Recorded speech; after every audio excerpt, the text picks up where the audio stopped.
This is a remix. Prepare for launch in 3, 2,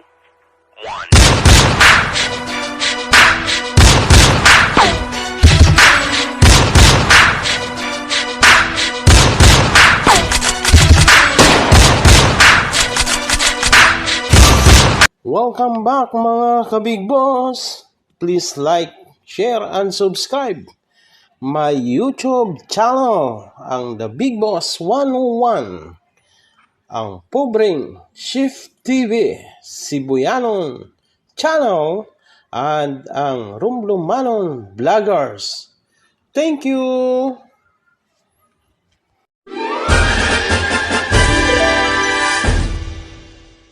Maituturing daw na pinakamalakas na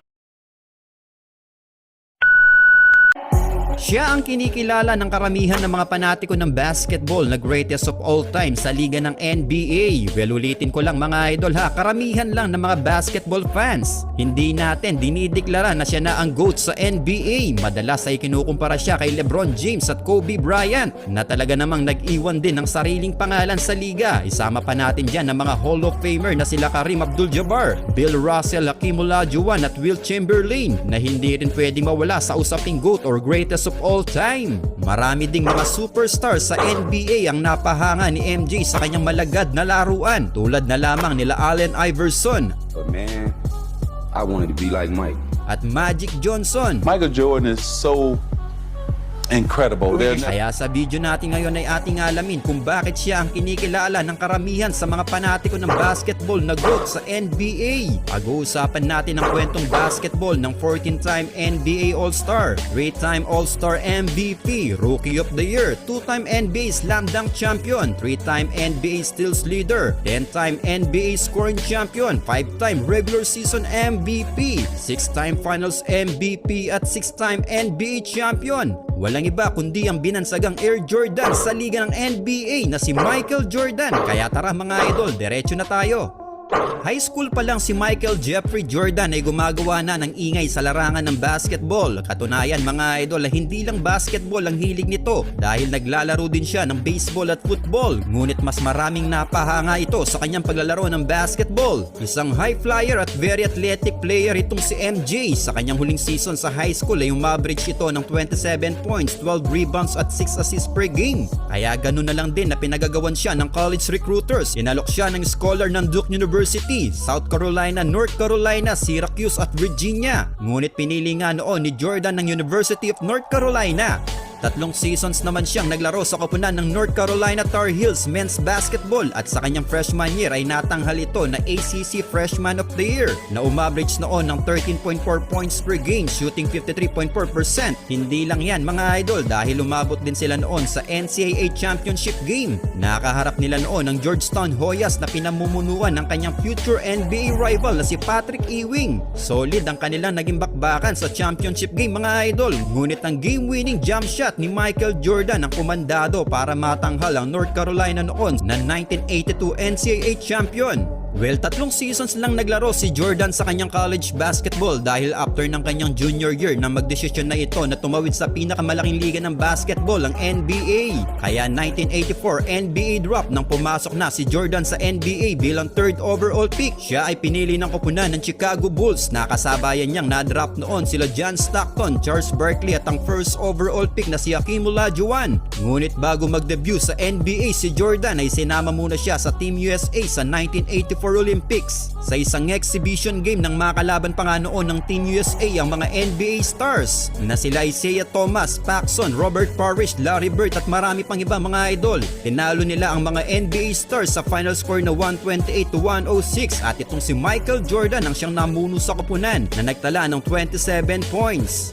Well, hindi pa nga nakakapaglaro si Jordan sa NBA ay mayroon na siyang naiuwing gintong medalya dahil sila ang nagkampiyon noon sa 1994 Men's Basketball Olympics. Well, sa kanyang rookie season naman sa NBA nang magpakitang gilas agad si MJ sa liga, ito'y matapos niyang makuha ang Rookie of the Year award. Umaverage siya noon ng 28.2 points, 6.5 rebounds, 5.9 assists at 2.4 steals per game. Complete package mga idol, both offense and defense ay talagang nasasandalan siya ng koponan ng Chicago Bulls. Silang dalawa ni Hakeem Olajuwon ang naglaban sa Rookie of the Year award noon, pero nakuha nga ito ni MJ. Sa katunayan, kahit rookie pa lang siya ay pumang-anim pa nga siya sa ranking sa MVP award. At sa rookie season lang din niya nang makasama na agad siya sa All-Star Game. Yun nga lang mga idol ay hanggang first round lang ng playoffs ang inabot ng Bulls dahil nilaglag agad sila noon ng Milwaukee Bucks. 1987-88 season nang makasama na niya sa koponan ng Bulls si Scottie Pippen, at sa season ito nang humakot ng multiple awards si Michael Jordan. Sa season ito ay umaverage siya ng 35 points, 5.5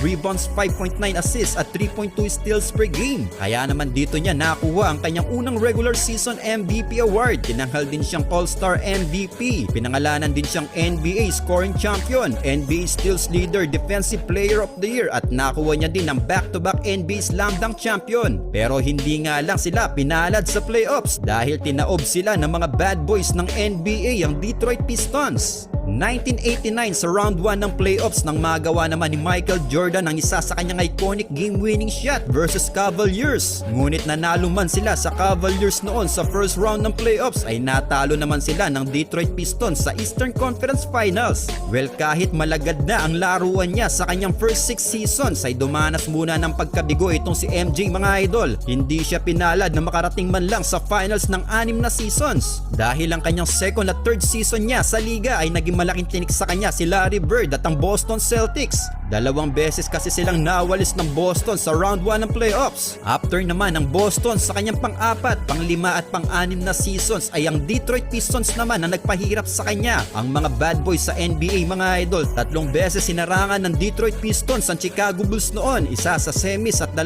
sa Eastern Conference Finals. Pero 1990-91 season ang masasabi nating pagsisimula ng dynasty ng Chicago Bulls. Ito din ang masasabi nating pagsisimula ng prime ni Michael Jordan dahil sa season ito mga idol, nang pag-arian na nila ang liga ng NBA, muli siyang tinanghal na regular season MVP. Well, halos maging unbeatable naman sila sa playoffs noon at sa Eastern Conference Finals nang naka-rest back na sila sa Detroit Pistons. May kasamang gigil na binawian noon ng Bulls ang Pistons mga idol dahil winalis lang nila ito ng walang kahirap-hirap. At sa kanyang unang finals appearance nang makaharap nila ang Los Angeles Lakers na pinamumunuan ni Magic Johnson. Ngunit dahil wala na noon si Kareem Abdul-Jabbar ay hindi nagkaroon ng trilang bakbakan nila mga idol dahil game 5 lang nang tapusin ng Bulls ang serye ng finals at si MJ din noon ang tinanghal na finals MVP. 1991-92 season nang makuha nila ang back-to-back champion, nakatapat naman nila noon ang Portland Trail Blazers sa finals na pinamumunuan ni Clyde Drexler, ngunit hindi pa rin umubra sa malagad na laruan ni MJ mga idol kaya muli nilang nakuha ang kampyonato at siya muli ang tinanghal na finals MVP. Well, after nga ng 1992 NBA Finals nang maglarong muli sa Olympics si Jordan sa Team USA, dito nang mabuo ang Dream Team na sinasabi nilang greatest assemble ever sa kasaysayan. Well, undefeated ang Team USA noon mga idol, kaya walang kahirap-hirap nga nilang sinungkit noon ang gintong medalya. 1992-93 season ay ang kanilang 3-peat NBA champion at nakaharap nila sa finals na ito ay ang Phoenix Suns na pinamumunuan ni Charles Barkley. Well, kahit papano ay pinalagan sila ng Suns dito mga idol, pero inabot lang din ng Game 6 ang serye at hindi pa rin kinaya ng Suns na pabagsakin ng Bulls kaya naman nakuha nila ang 3-peat NBA champion at ito din ang kanyang pangatlong finals MVP. Well, after nga ng kanilang kampyonato na mag-anunsyo si Michael Jordan ng pagreretiro sa basketball, naglaro naman siya noon ng baseball ngunit isang season lang din ang tinagal niya sa sports na ito mga idol. March 18, 1995 sa kalagitnaan ng 1994-95 season na mag-anunsyo si Michael Jordan ng kanyang pagbabalik sa liga ng NBA. Nagbalik nga siya suot ang number 45 jersey noon mga idol. 17 games lang ang kanyang nailaro pero umaverage pa din ito ng 26.9 points per game. Nakapasok pa din naman sila noon sa playoffs ngunit tinaob sila ng duo ng Orlando Magic na si Anthony Hardaway at Shaquille O'Neal. Ito ay sa bakbakan nila sa semis ng playoffs. 1995-96 season nang mabuo na ang Rodman, Pippen at Jordan ng Bulls. mas lalong naging pader ang kanilang koponan noon mga idol. Binalik na din niya noon ang kanya number 23 jersey. Well, dito nga nila nakuha noon ang best record in NBA history, ang 72-10 record. Muli silang nakarating sa NBA Finals at nakaharap naman ng Seattle Supersonics na pinamumunuan ng kanilang duo na si Gary Payton at Shawn Kemp. Well, umabot naman sa Game 6 ang serye pero di pa din nila natimbag ang Chicago Bulls at dito nga nakuha ni Michael Jordan ang kanyang pang-apat na kampyonato at ito rin ang kanyang pang-apat na Finals MVP. 1996-97 season ay patuloy ang paghari ng Chicago Bulls. December 17, 1996 nang makarap niya ang batang-batang si Kobe Bryant. Pumunto si Jordan ng 30 points sa laro nilang yun at nakuha ang panalo sa overtime game. Well, sa season ding ito ang simula ng rivalry nila ng Utah Jazz. Dahil 1997 NBA Finals nang makatapat nila ang duo na si Stockton at Malone. Sa kanilang unang pagharap sa Finals, napakaganda ng kanilang bakbakan mga idol. Sa Game 1 pa lang ng kanilang serye ay isang game-winning shot ni Michael Jordan ang nagpanalo sa Bulls. Well, nangibabaw pa din ang lakas ng Chicago Bulls sa kanilang serye kaya nakuha nga noon ng Bulls ang back-to-back champion at ang kanya ding panglimang Finals MVP. 1997-98 season naman na magkarimat sila sa 1998 NBA Finals ng Utah Jazz. Dito ay hindi rin nagkaroon ng pagkakataon ng Utah Jazz na makabawi man lang sa Chicago Bulls mga idols dahil sa Game 6 ng kanilang serye nang magawa ni Michael Jordan ang iconic game-winning shot upang tapusin ang serye ng Finals na ito kontra Utah Jazz. Kaya naman dito mga idol ay nakakuha nga ng Chicago Bulls noon ang kanilang pangalawang three-peat NBA champion at ang pang-anim na Finals MVP din ni Michael Jordan.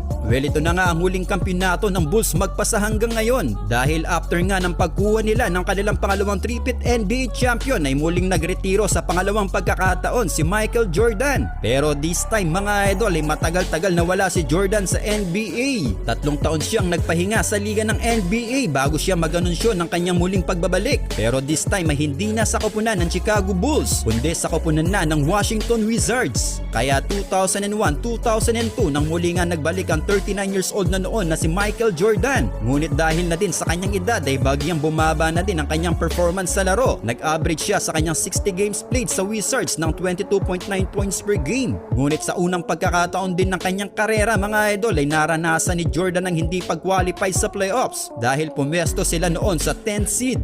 2002-2003 ay ang huling season ni Michael Jordan sa liga ng NBA. Siya ay may edad na sa season ito na 40 years old pero kahit 40 years old na siya sa season ito ay nilaro niya ang buong 82 games sa regular season mga idol na umaverage pa din ng 20 points per game at sa huling season niya nang magbigay si Vince Carter ng spot para kay Michael Jordan para sa kanyang huling All-Star appearance na nagsilbing tribute na din sa nag-iisang Michael Jordan at dahil hindi nga muling nakapag-qualify ang Wizards noon sa playoffs ay muli nga ang inanunsyo ni Michael Jordan ang kanyang final retirement sa liga ng NBA. Well, kayo mga idol, ano ang masasabi nyo sa naging karera ng 5-time MVP, 6-time Finals MVP at 6-time NBA champion na si Michael Jordan?